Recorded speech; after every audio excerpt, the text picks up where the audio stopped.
വയസ്സായവരും മക്കളും വീട്ടുജോലി, ഇതിൻ്റെ ഇടയിൽ എങ്ങനെയാണ് ഇത് മുന്നോട്ട് കൊണ്ടുപോവുക? എല്ലാം കഴിഞ്ഞൊരു ദിവസം ഞാൻ ഒറ്റപ്പെടുമ്പോൾ എൻ്റെ കൂടെ ആരുണ്ടാവും എനിക്കറിയാം.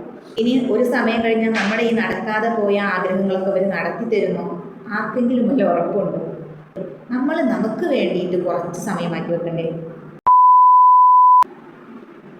ഹൈ ഡിയേഴ്സ്, അസ്സലാമു അലൈക്കും. അപ്പോൾ നമ്മളെ PSC പഠിക്കണം എന്നുള്ളത് നമ്മളെ ഒരു വലിയ ആഗ്രഹമാണല്ലേ, വലിയ സ്വപ്നമായിട്ട് നമ്മളത് തുടങ്ങാൻ വേണ്ടി തീരുമാനിച്ചു, അല്ലെങ്കിൽ അത് റീസ്റ്റാർട്ട് ചെയ്യാൻ വേണ്ടി തീരുമാനിച്ചു. ഇനി നമ്മൾ എന്ത് ചെയ്യണം?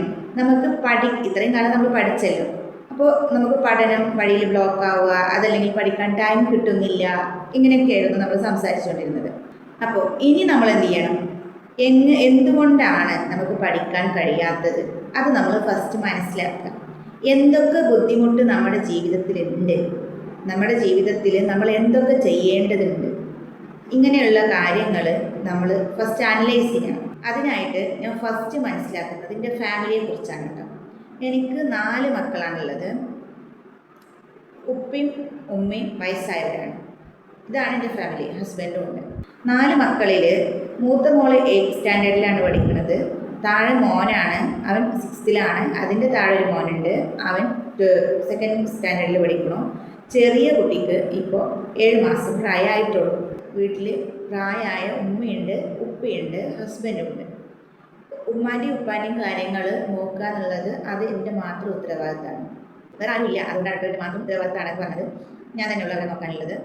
കൂടാതെ വീട്ടിലത്തെ ജോലി കാര്യങ്ങൾ, ഇവർക്ക് എല്ലാവർക്കും വേണ്ട ഭക്ഷണം, ഡ്രസ്സ് കാര്യങ്ങൾ, അലക്കൽ, അയൺ ചെയ്യൽ പോലത്തെ കാര്യങ്ങൾ, ഇതെല്ലാം ഞാൻ ചെയ്യണം.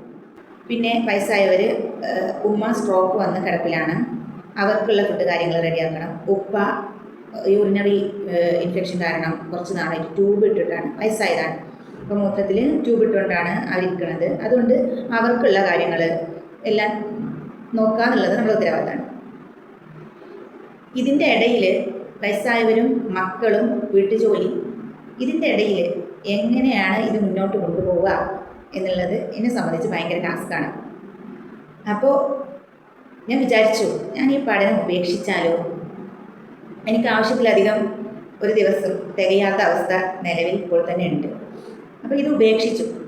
കുറച്ച് കാലം കഴിഞ്ഞ് മക്കളൊക്കെ അങ്ങ് വലുതാവും. മക്കളൊക്കെ വലുതായി അവരുടെ ജോലിയായി, അവരുടെ ഫാമിലിയായി സെറ്റിലാവും. അപ്പോൾ നമുക്ക് ഒരു ഒറ്റപ്പെട്ട ഫീലിങ്സ് നമുക്ക് തോന്നരുത്. നമുക്കപ്പോഴും മക്കളോടോ അവരോട് എന്ത് ചെയ്യരുത്, അവരുടെ അടുത്ത് നമ്മുടെ ഒരു പേഴ്സണൽ ആവശ്യങ്ങൾക്ക് വേണ്ടിയിട്ട് പൈസ ചോദിക്കേണ്ട ഒരവസ്ഥ ഉണ്ടാവരുത് എന്നുള്ളൊരു ആഗ്രഹം എനിക്കുണ്ട്. അതെൻ്റെ ഒരു ആഗ്രഹമാണ് കേട്ടോ. എല്ലാവർക്കും അങ്ങനെ ഉണ്ടാവുമെന്ന് അറിയില്ല. അപ്പോൾ അതിനൊക്കെ വേണ്ടിയിട്ടാണ് എനിക്ക് ജോലി വേണം. അതുപോലെ തന്നെ ഞാൻ മുമ്പുള്ള വീഡിയോസിൽ പറഞ്ഞ പോലെ തന്നെ എൻ്റെ കുട്ടികളുടെ ചെറിയ ചെറിയ ആഗ്രഹങ്ങൾ സാധിച്ചു കൊടുക്കാൻ വേണ്ടിയിട്ടും എൻ്റെ ചെറിയ ചെറിയ ആഗ്രഹങ്ങൾ നടത്താൻ വേണ്ടിയിട്ടൊക്കെയാണ് എനിക്ക് ജോലി വേണം എന്നുള്ള ഒരു ആഗ്രഹം. പഠിക്കണം, ഇത്രയും ടാസ്ക് എൻ്റെ മുമ്പിലുണ്ട് താനും. ഇതിനെങ്ങനെ നേരിടും എന്നുള്ളത് ഭയങ്കര ഒരു സംഭവമാണ്. ഇനി ഇത് കഴിഞ്ഞു ഇങ്ങനെ ഇരിക്കുമ്പോഴുള്ള അടുത്ത അവസ്ഥയാണ് കേട്ടോ. നമ്മുടെ PSCയുടെ നോട്ടിഫിക്കേഷൻ വരികയാണ്. LGS വരുന്നത് ഏത് മാസമാണ്? ജൂലൈയിൽ. നമ്മുടെ കമ്പനി കൂടെ LGS വരികയാണ്. ജൂലൈയിലാണ് എക്സാം സ്റ്റാർട്ട് ചെയ്യുന്നത്, പ്രിലിംസ്. ഞാൻ 2023 ഇഗ്നോയുടെ സൈറ്റിൽ ഡിഗ്രി രജിസ്ട്രേഷൻ ചെയ്തിട്ടുണ്ടായിരുന്നു. എന്തുകൊണ്ടോ എനിക്ക് ഇതുവരെ അത് കംപ്ലീറ്റ് ചെയ്യാൻ പറ്റിയില്ല. അത് പിന്നെ കണ്ടിന്യൂ ആയിട്ട് പോകാൻ പറ്റിയില്ല. ഇപ്പോൾ ഡിഗ്രിയുടെ രജിസ്ട്രേഷൻ നടക്കുകയാണ്. ഓക്കെ, എന്ത് ചെയ്യാം, അപ്ലൈ ചെയ്യാമെന്ന് വിചാരിച്ചു. അതായത് ഞാൻ സൈക്കോളജിയാണ് എടുത്തിട്ടുള്ള സബ്ജക്റ്റ്. 2025 മുതൽ സയൻസ് ബേസ് ചെയ്തിട്ടുള്ള വിഷയങ്ങൾക്ക് UGC അംഗീകാരം ഇല്ല എന്നുള്ള ഒരു സംഭവം വന്നിട്ടുണ്ട്. അപ്പോൾ ഞാൻ 2023 രജിസ്റ്റർ ചെയ്ത സൈക്കോളജിയാണ്. ജോലി കിട്ടിയിട്ട് ഡിഗ്രി എടുക്കാമെന്ന് ഞാൻ ചിന്തിച്ചു. അങ്ങനെയാണെങ്കിൽ എനിക്ക് സൈക്കോളജി എടുക്കാൻ പറ്റില്ല, കാരണം നമുക്ക് PSC എഴുതുന്നതിന് അതിന് യൂസ് ആവില്ല. അപ്പോൾ എന്ത് ചെയ്യണം? ഞാൻ ഇത് പഠിക്കുക എന്നുള്ളത് നിർബന്ധമാണ്. ഇപ്പോൾ ഡിഗ്രി ചെയ്യുക എന്നുള്ളത് എന്നെ സംബന്ധിച്ച് ഒരു നിർബന്ധമായിട്ടുള്ള കാര്യമായിട്ട് മാറിയിട്ടുണ്ട്. അപ്പോൾ അതും ചെയ്യണം, ഈ കാര്യങ്ങൾ ചെയ്യണം.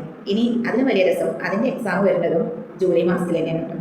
എക്സാം എഴുതണം, നമ്മുടെ പരീക്ഷ എഴുതണം, വീട്ടിലത്തെ കാര്യങ്ങൾ നോക്കണം. ഇത്രയും ചെറിയൊരു കാര്യമാണ് എന്നെ സംബന്ധിച്ച് ഉള്ളത്. അപ്പോൾ ഇത് എങ്ങനെ തരണം ചെയ്യാം? ഇതിൽ നിന്ന് ഞാൻ എങ്ങനെ രക്ഷപ്പെടും? എൻ്റെ ആഗ്രഹങ്ങൾ നടക്കുമോ?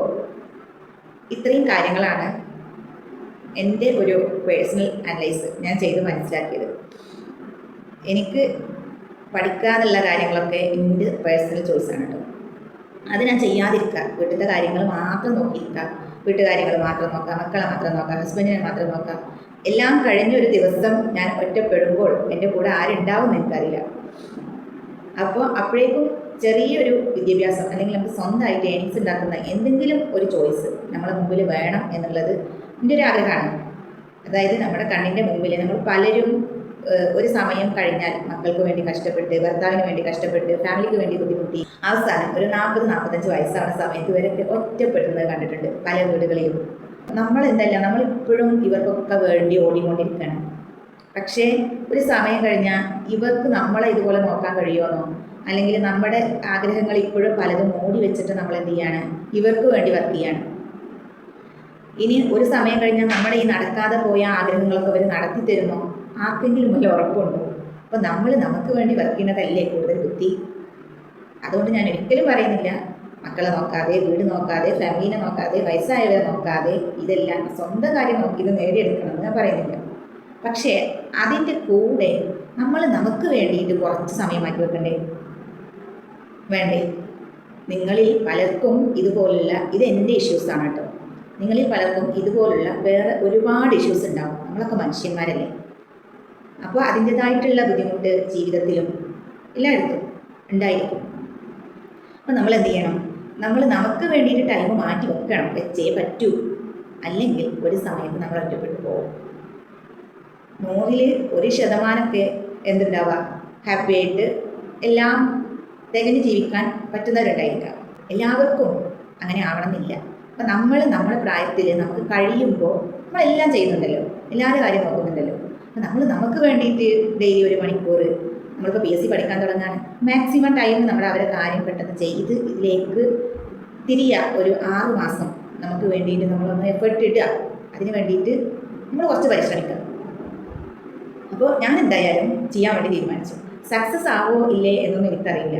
ഒരു ടൈം കഴിഞ്ഞ് ഞാൻ തിരിഞ്ഞു നോക്കുന്ന സമയത്ത് ഒരിക്കലും എനിക്ക് തോന്നരുത് ഞാൻ എനിക്ക് വേണ്ടി ഒന്നും ചെയ്തിട്ടില്ല, ഞാൻ എന്നെ മറന്നുപോയി, എനിക്ക് വേണ്ടി ഞാനൊരു സമയം മാറ്റി വെച്ചിരുന്നു എങ്കിൽ എനിക്ക് എന്തെങ്കിലും ആകാമായിരുന്നു എന്ന് എനിക്ക് തോന്നരുത്. അതിന് വേണ്ടിയിട്ടാണ് ഞാനിപ്പോൾ ഇവർക്ക് ചെയ്യാൻ വേണ്ടി തീരുമാനിച്ചിട്ടുള്ളത്. ഇതിൽ ഇനി സക്സസ് ആയിട്ടില്ലെങ്കിൽ കൂടി അന്നത്തെ സമയത്ത് ഞാൻ പരിശ്രമിക്കാത്തത് കൊണ്ടല്ലല്ലോ എനിക്ക് കിട്ടാത്തത്. അങ്ങനെ ഒരു ഫീലിങ്സിലെങ്കിലും എനിക്ക് ഇരിക്കാൻ പറ്റും. അങ്ങനെയുള്ള ഒരു സംതൃപ്തിയോടെയെങ്കിലും എനിക്ക് ഇരിക്കാൻ പറ്റും. ഒന്നും ചെയ്യാതെ എന്നാൽ എന്നെക്കൊണ്ട് പറ്റുമായിരുന്നു, എന്നിട്ടും എനിക്ക് വേണ്ടി മാത്രം ടൈം സ്പെൻഡ് ചെയ്തിട്ടില്ല. മറ്റുള്ളവരുടെ കാര്യങ്ങളൊക്കെ കൃത്യമായിട്ട് നടന്നു, കൃത്യമായിട്ട് നമ്മൾ ചെയ്തു കൊടുത്തു. നമ്മളെ കാര്യങ്ങൾ മാത്രം അവിടെ പെൻഡിങ് ആയി. അങ്ങനെ എനിക്ക് തോന്നരുത്. എനിക്ക് വേണ്ടിയിട്ടാണ് ഞാനിത് ചെയ്യുന്നത്. ഞാൻ ഈ വീഡിയോ ചെയ്യുന്നതും എനിക്ക് വേണ്ടിയിട്ടാണ്.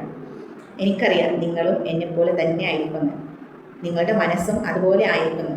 100-ൽ 50% ആളെങ്കിലും ഞാൻ ചിന്തിക്കുന്നത് പോലെ ചിന്തിക്കുന്നവരുണ്ടാവും എന്നെനിക്കറിയാം, അല്ലേ? അതല്ലെങ്കിൽ അങ്ങനെയൊക്കെ ചിന്തിക്കുന്നില്ല എങ്കിൽ താഴത്തെ കമൻറ്റ് ചെയ്യൂ കേട്ടോ. Okay, bye. അപ്പോൾ ഇത്രയുള്ള ഈ വീഡിയോ. ഈ കാര്യങ്ങളൊക്കെ ഞാൻ കൃത്യമായിട്ട് നടത്തും എന്നുള്ള വിശ്വാസം എനിക്കുണ്ട്. പിന്നെ എന്തെങ്കിലും നടക്കാൻ പറ്റാത്ത ബുദ്ധിമുട്ട് വരാതിരിക്കട്ടെ വന്നാൽ അതിന് നമ്മൾ എന്ത് ചെയ്യുക, ചെറിയ ബ്രേക്ക് ആയി കണ്ട് നമ്മൾ എന്ത് ചെയ്യും, വീണ്ടും സ്റ്റാർട്ട് ചെയ്യും. ഓക്കെ, 2026 എൻ്റെയും നിങ്ങളുടെയും വർഷമാവട്ടെ എന്ന് ആശംസിച്ചുകൊണ്ട് നിർത്തുന്നു. അസ്സലാമു അലൈക്കും.